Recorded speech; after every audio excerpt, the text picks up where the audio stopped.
It was a little over 10 years ago when humanity detected the first direct evidence for gravitational waves with the LIGO observatory.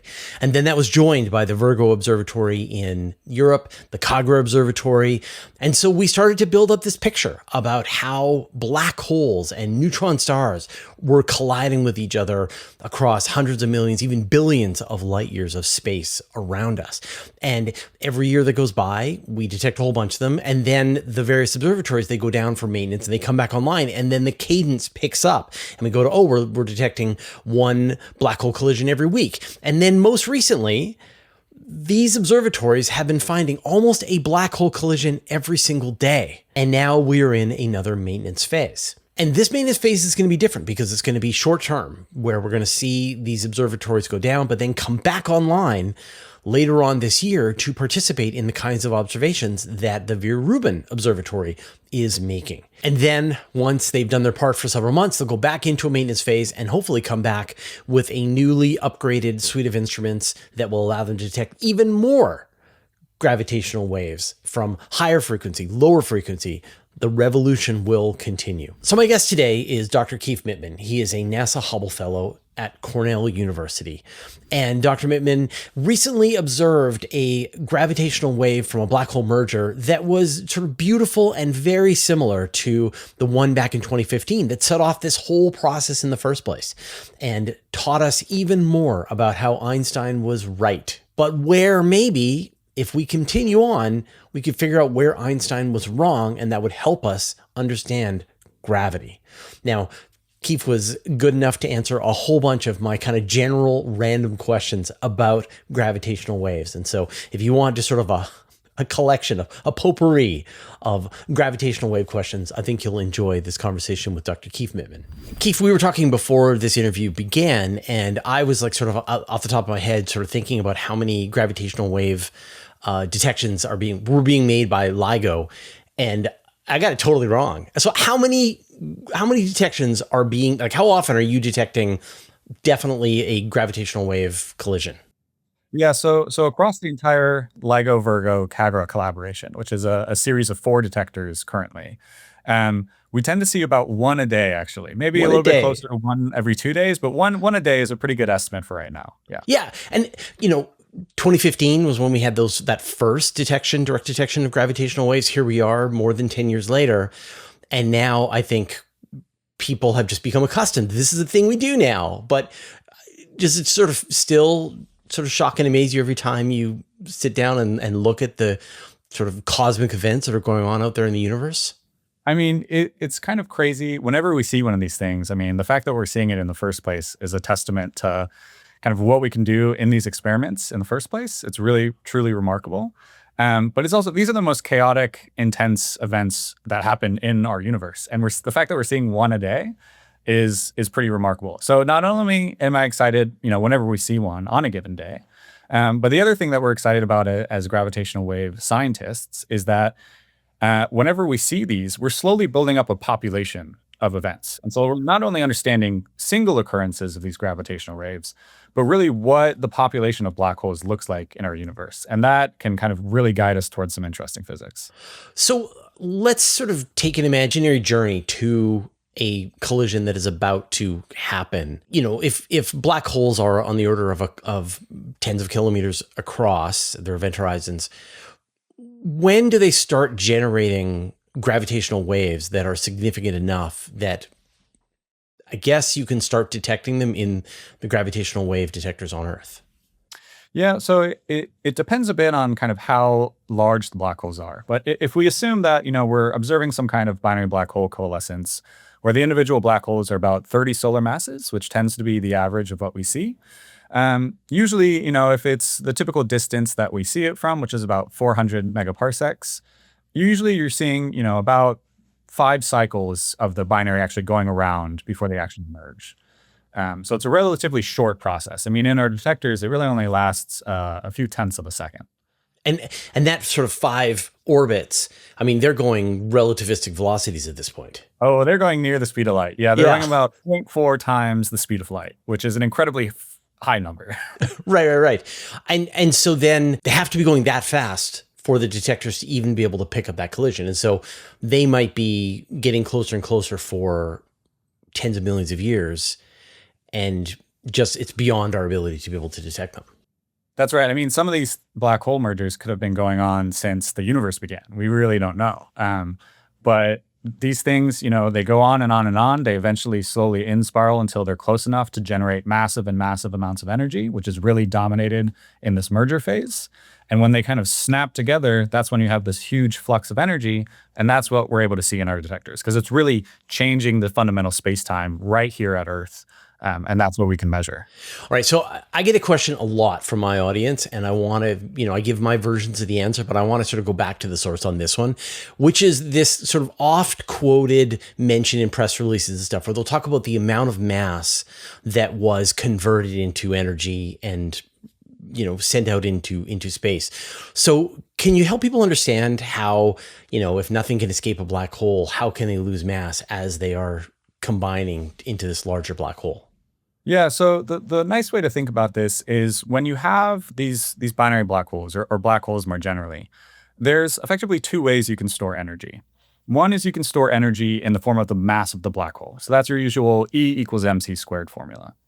But you can also store energy in the actual gravitational field that is generated by these massive objects. And so when we talk about, 5% of the mass being lost, effectively what we mean is if you took these black holes and you put them infinitely far away, so the only energy in the system is due to their masses, there's really no gravitational interaction going on.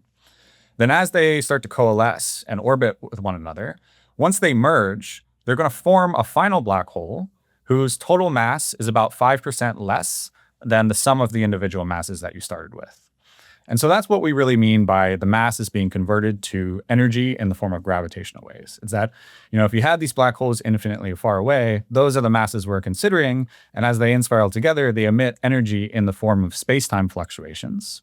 And those space-time fluctuations are what are kind of sucking mass from the black holes as they merge together. Right. But I think, when people answer this question, and I've sort of, as I've tried to wrap my head around it as well, you're not saying that the kinetic energy of their final in-spiraling is the mass equivalent of the waves that are being, propagated into space. Like they are actually becoming less massive. Well, it's as a combined object. It's that the final black hole's mass is less than the sum of the individual ones. Right. Yeah. But if you just gently took two black holes and, now kiss and merged them together, you would end up with a black hole that would have the combined mass of the two of them, right? That's right. Yeah. It's the speed and the, so that's, help me understand this. I apologize. Yeah. Right. So another way to think about it is when you bring these black holes together, they're generating gravitational potential, right? They're attracted to one another. And that potential is a form of energy, right? There's not only energy in how fast they're moving, but there's energy in how much they're being attracted to one another.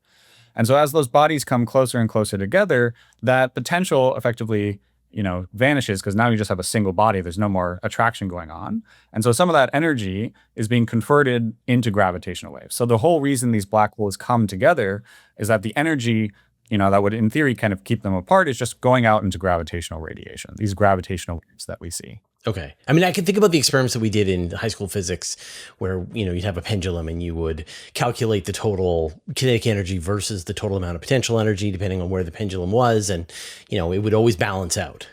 Right. Right. Right. And so the same thing happens here. It's just that the energy that we're seeing in these binary black hole mergers isn't something that you can exactly physically point to, right? It's an energy being stored within this fabric of the universe that Einstein described. It's really something not quite tangible unless you have these incredibly sensitive interferometers like we do here in the LVK collaboration. Right. So you came across my radar because there was an interesting merger that was sort of like a pristine example of a merger that helped to test some of Einstein's predictions. Can you tell me about this collision? Yeah. So I guess the first thing I want to highlight regarding this new event that we saw, 250114, so it's detected this past January in 2025, is that it was kind of boring, honestly. If we think about the types of black holes that produce this signal, they're relatively vanilla. So they have about the same mass. They're not really spinning. You could kind of model this using very simple physics, if you've taken a course in general relativity, say. And so from that perspective, it was, relatively simple, relatively straightforward. But what made this event so much more exciting is that it was the loudest event we had ever seen by a significant factor. And if you compare it to the original event we saw, GW 150914, about 10 years ago, it's pretty much the same exact event, the same exact signal. But because our detectors have become so much more accurate in those 10 years, we were able to see it 3 times more significantly. So it's really a testament to the engineers and the people who physically work on these detectors, making them more accurate, that we were able to see such an important event. And that really is the culmination of funding science and making sure that we fund these detectors, because without that kind of funding, we can't make these improvements, and we can't see more of these kind of golden events that really teach us a lot of interesting physics. It's interesting that you sort of got a repeat, a clone of the first one that was finally strong enough, finally clean enough that it was able to trip the sensors. This time around, as you said, we're seeing them almost every day, but you got another example of one of those. One that, if it had shown up days later in 2015, you would have detected that one as well. Yeah, it's a little eerie how similar it was. If you look at the kind of values that the black hole's parameters could have, they're almost identical. So people joked at first, maybe it was the same system, just kind of the signal got warped and bent around some massive object. But realistically, it's probably just another black hole merger that ended up being very similar to the first one. So what makes for a good black hole merger, a detectable one? So honestly, so the end goal here is we're trying to understand what is the nature of gravity within our universe. And so way back when, our kind of original theory of gravity, to some extent, was Newton's theory. You have a simple inverse power law that describes how 2 massive bodies are attracted to one another. And then times changed a little bit. We learned a bit more about physics. Specifically, we learned about special relativity and kind of this speed limit that is placed by the speed of light. And then when Einstein started to think about gravity in the context of special relativity, he realized that Newton's formula didn't really make sense, and that there had to be some way to modify our understanding of gravity to be consistent with special relativity. And that's what gave rise to the theory of general relativity. Now, general relativity has been remarkably successful at explaining gravitational occurrences within our universe, but we know that it fundamentally has to be wrong, or maybe not necessarily wrong, but not the whole picture. There's certain mathematical occurrences that don't make sense. You often hear people talk about the singularity, which is a real problem to kind of resolve. And it also turns out that we really don't expect Einstein's theory to work on small scales, where you have the theory of quantum mechanics. And so at the end of the day, with these gravitational wave experiments, one of the things that I'm very excited about is putting Einstein's theory to the test, looking at the data, seeing if Einstein's theory agrees with it, and trying to push it to the limit where we start to see some kind of deviation, where our theory no longer matches the data that the universe actually gives us. And so if we think about the binary black hole mergers, what helps us kind of probe this type of regime where Einstein's theory might break down, you actually kind of want the signals that are the simplest, because if the signal is the simplest, it means we can solve Einstein's equations very easily, and then do a very confident comparison between our theory and the data that we've actually observed. So this event, 250114, since the black holes were fairly vanilla, was actually a really wonderful event to use to test Einstein's theory of relativity. How did Einstein do? He did pretty well. So we're at the point, where we're really dominated by the noise in our detectors. So one of the things that tends to happen is the signals we observe tend to be around 100 hertz. This is why people tend to say that gravitational waves have a noise that's audible to humans, because it effectively rings at a frequency that we're familiar with. But another consequence is that if you have any kind of seismic activity within your detectors, there's going to be a lot of noise and background generated by that activity, which makes observing these signals relatively hard. And so what we mean by, how did Einstein do? Effectively, what we see is when we compare certain predictions of Einstein's theory with what we see in the data, the potential deviations from Einstein's theory are constrained to be about somewhere around 0 with some error bar. And the error bar is effectively governed by the noise in our detector. And what's been beautiful about this recent event is that the error bar was the smallest it's ever been compared to any other observation. And the dream moving forward is that as we see more and more of these golden events, that error bar just starts shrinking down and down. And so two things will happen. It'll either shrink down to being centered right on zero, and then we say, all right, Einstein was right, our work is done. Or more realistically, it'll start shrinking and it'll actually end up being, some distance away from zero. And then this says, all right, whatever describes gravity in our universe does not agree with Einstein. We have to come up with a new theory of gravity. And that's where we physicists start getting excited. Yeah. And I can sort of think about the implications of that. For example, when you think about, say, dark matter, that, at the largest scales, like either there is some invisible particle or we just don't understand gravity at the largest scales. And so could you see a situation where you do get those error bars and they do start to shift off of the zero mark, that then you can take that understanding of gravity and then consider the large scale structure of the universe at that? Yeah, I mean, I think, one of the nice consequences is whenever you have some theory, typically we expect deviations to occur on the smaller scales. But if you kind of integrate this effect over time, and especially over the whole expanse of the universe, subtle changes in your theory can always have very drastic implications for kind of the cosmic structure of our universe. So it's a little bit hard to say, what potential deviations, how they might manifest on macroscopic scales. But it's completely feasible that, if we do start to figure out what the real theory of gravity is, maybe that helps explain some of these macroscopic structures that we're seeing within our universe. And do you think that like Einstein sort of in his final days was attempting to unite general relativity with quantum mechanics and had failed to do it. And here we are decades later, and still nobody has been able to unite this. Do you think that if you do find cracks in the theory, that starts to direct you towards what kinds of research into quantum mechanics and general relativity uniting will be potentially more productive, or at least set constraints? Yeah, I mean, the best thing with having these measurements of, how big can your deviation from Einstein's theory be, is it helps you rule out theories. So theorists are very good at coming up with potential theories of quantum gravity. There are three big ones nowadays. There's string theory, there's what's called loop quantum gravity, and there's a relatively new one called celestial holography, which has been extremely promising recently. But all of these theories, right, they're just theories, and they have, certain parameters that you can tweak and set, but you always need data to constrain those theories and tell you whether or not they're actually plausible. And so even with the observations we've made currently in our gravitational wave detectors, we've already ruled out some potential alternate theories of gravity because they're just not consistent with the data. And so that's what's really remarkable, is that, even though we still kind of are in a relatively new era of gravitational wave science, we've only been around for 10 years, which is relatively short on scientific scales. We've already ruled out some theories of gravity. And, these things tend to just increase at exponential rates. So I think in the near future, we can start to make some really serious statements about what potential theory of gravity might be the right one. Now, we are currently in a sort of maintenance phase in between observing runs, but Vera Rubin has come online. So let me know what the potential plans are to bring LIGO and back operational to assist in the 800,000 objects a night that are being announced to astronomers thanks to Vera Rubin. Yeah, so I mean, Vera Rubin, this is a phenomenal piece of equipment. And as you said, we're already seeing very exciting science from it.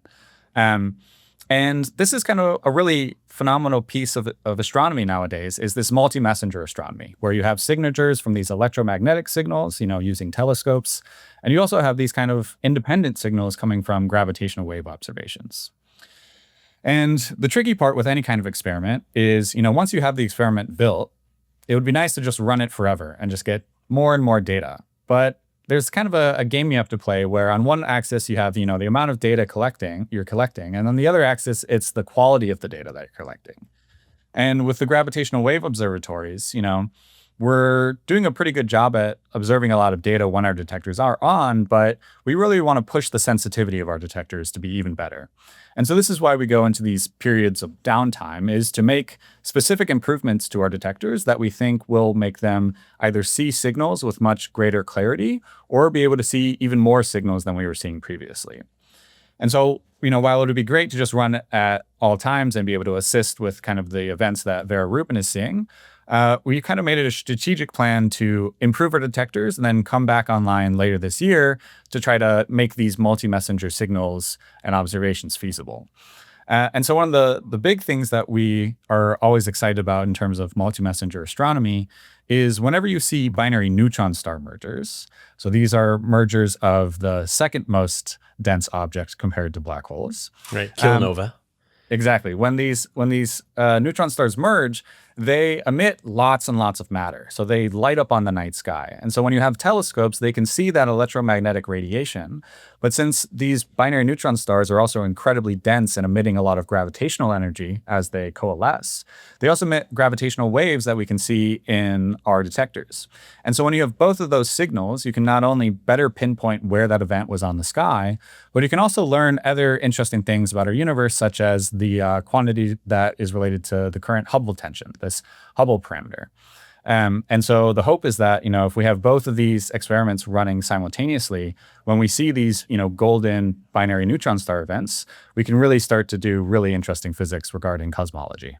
So one idea that I'm kind of fascinated about is this idea as gravitational waves as a cosmic siren that you can get at an independent measurement of the distance to things in the universe in a way that is sort of self-consistent. So can you explain how astronomers sort of think about using gravitational waves as a, in sort of in tandem with Type 1a supernovae and other things to kind of measure the expansion rate of the universe? Yeah, so this is honestly something I'm a little bit less familiar with. A lot of my colleagues here at the CCA are much more of experts than I am. But effectively, the way this works is when we want to constrain the Hubble parameter, which effectively tells us how much our universe is expanding at all times and at all positions in the universe, you really want to know how far away something is and at what redshift it occurred. So effectively, with what speed it's moving away from us. And so if you kind of observe a gravitational wave, we have very good constraints on what the total mass is through the frequency of the signal itself, as well as how far away it occurred based on the amplitude of the signal. And so then the last thing you kind of need is just to know this redshift information, which if you kind of assume certain knowledge about the population of these events, you can also start to tease out. And so really the kind of way this works is by having electromagnetic counterparts, which kind of give you understandings of certain where galaxies or clusters are occurring, as well as gravitational wave events, which give you the specific details of these binary mergers. You can start to kind of build up this cosmic map of where all these events are occurring and start to tease out, kind of how this expansion is occurring over these macroscopic scales. And so you can actually use just gravitational waves alone to measure the Hubble parameter. It just turns out that with the current sensitivities we have and the current population of events, we're placing constraints that are nowhere near some of the other experiments out there using type supernova. Yeah, and that was my understanding, was that if you observe a gravitational wave event, you can derive the distance to that event purely through the chirp. The wavelengths that you're seeing the gravitational waves come at you. That's right. Yeah. In a way that is different from anything else. Like everything else is kind of relative. If you're going to measure Type 1a supernova, you have to assume their intrinsic brightness. If you're going to measure Cepheid variables, their intrinsic brightness. Now, that cosmic distance ladder has been calculated very carefully all the way out, and they use James Webb, and they've people have won Nobel Prizes for these kinds of observations, but having something that doesn't require that distance ladder in the same way is quite exciting. And as you said, that it's purely that your error bars are too big. So you just don't get the number that gives you don't get a satisfying number yet. And yet, is the big factor here, because we expect, with maybe LVK detectors, but certainly with next generation detectors, we're definitely going to be a part of this conversation and we're going to make meaningful statements. Right. So things like the Einstein telescope, next generation gravitational wave observatories, what's going to happen with LISA, things like that we may get those levels of accuracy and then be able to have a totally different way to measure this. So there's one regime that visible light just cannot pass, and that is the cosmic microwave background radiation. So do you think at all about if we could ever access primordial gravitational waves? Yeah, primordial gravitational waves are a little tricky. You know, every once in a while we'll see an event and somebody will claim, "Oh, that was a primordial black hole." And, it's always tough to say. But I think, you know, another really interesting field of gravitational wave physics that we haven't really touched on yet is, you know, we have these detectors here on Earth that we've built, but there's also detectors out in the universe that we can utilize, these pulsar timing arrays. And so what's really great about pulsar timing arrays is that they span incredible distances, which means they probe very low frequency gravitational waves. And so if you want to understand, say, you know, the background of gravitational radiation, whether that's from supermassive binary black hole mergers or even details regarding the beginning of the universe, these PTAs are really great at kind of probing those features. And so while we can hope to, you know, maybe observe primordial black holes in our ground-based detectors here on Earth, you know, it's kind of a guessing game. We really don't know what we expect to see. And, you know, even if we see something that potentially might be a candidate, it's hard to say for sure that it certainly was a primordial black hole. But yeah, like detecting a merger between black holes where one of them, say, has the mass of the sun, that would say, well, the only way you can get that is with a primordial black hole. But I'm just talking about like the gravitational waves that must have been caused by the Big Bang itself. Like if you go right back to the very beginning of the universe, like it must have been an environment where mass was moving around very quickly. And so in theory, the gravitational waves are still permeating the universe to this day. Yeah, that's right. In the same way that there's a cosmic microwave background that is in the form of light, we should see the same thing in gravitational radiation. The tricky thing then is that it's going to be incredibly low frequency. And so whenever you want to probe a low frequency effect, the size of your interferometer has to be much larger. And so this is where we can utilize PTAs, these pulsar timing arrays, which are effectively pulsars at very separate distances to kind of probe what that low frequency background structure is. And so I don't know what the current estimates are for kind of measuring the background due to the origins of the universe, but these PTAs are certainly already proving to be very promising at observing these very low frequency signals. Yeah, I mean, I know that astronomers have said, yeah, we've definitely discovered the background of merging supermassive black holes. And there was a paper that came out a couple of weeks ago where they said we failed to directly detect any merging supermassive black holes, but it is still theoretically possible. And so that's a thing that hopefully the pulsar timing arrays will turn up, maybe before LISA does, but if not, then we wait on LISA. Yes. So give people sort of a sense of the timeline then. You, as you said, you're going to try to come back online by the end of the year. Then will you sort of stick around for a few months, another year, and then go into a longer maintenance phase, or is this just going to be a short maintenance phase? Yeah, so, you know, us coming online towards the end of the year is a bit of a surprise. You know, we weren't originally planning to do this, but kind of based on the funding background, we decided it was worth it to just turn back on, get some more data before going into the much longer shutdown period where we're going to do a lot of improvements. So with the upcoming run, I don't know the exact details, but I'm pretty sure you can expect the detectors to be on for several months, at least 6 months or more.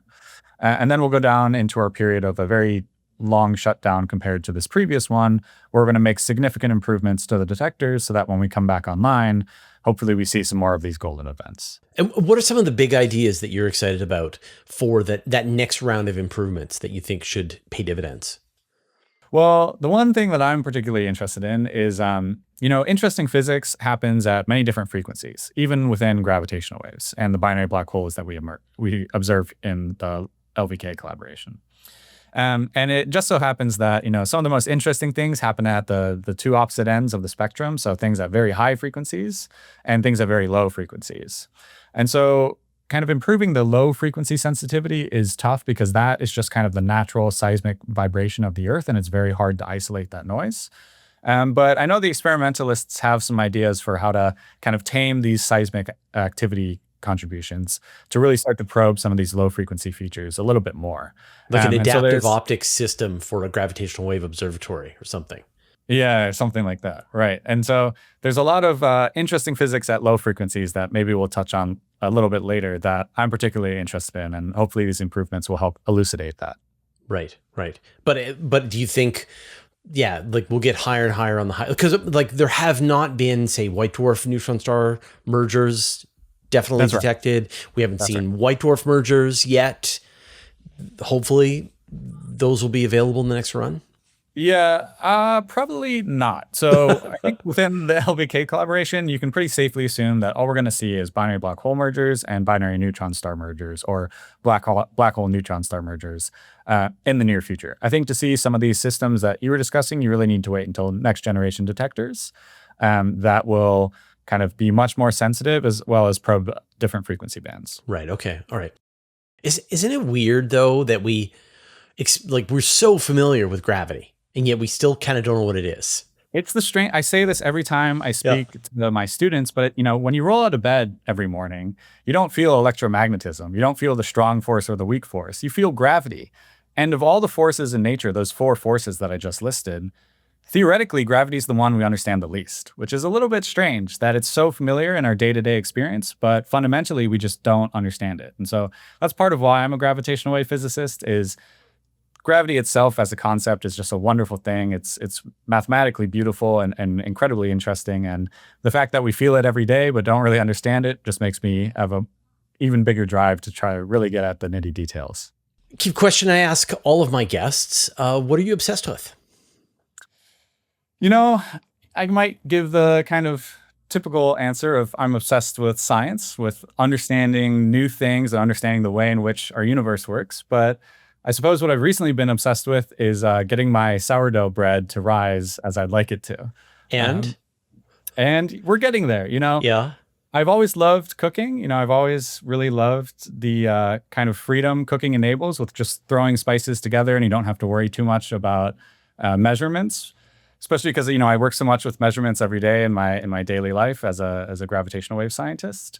But recently I've gotten into baking where apparently measurements matter a lot more. And I'm slowly learning that as I try to get my sourdoughs to rise. Right. We took a crack at it here. And I think partly my wife was a little creeped out by that you just have this organism growing and multiplying on your warm countertop. And Yep. she found that a little weird and that you're feeding it. And it was really easy for it to go bad and turn into Yes. this evil monster that then it's almost impossible to scrape it off the side and start again. Like you might as well just throw away the glass that it was in because it's just so sticky and gloopy.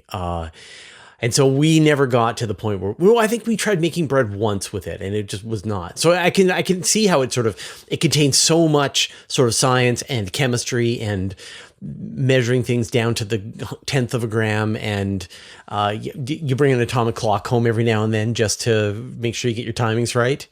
Yeah, ideally, if I had access to that technology, I'd certainly use it. But unfortunately, Yeah. And so you've made bread that you're happy with? Yeah.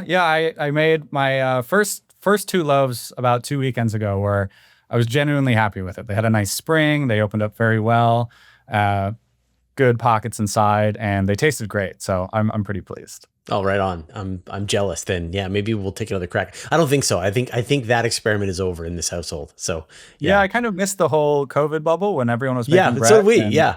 Yeah. So now I'm in my bread making moment, and it's been a lot of fun. Right on.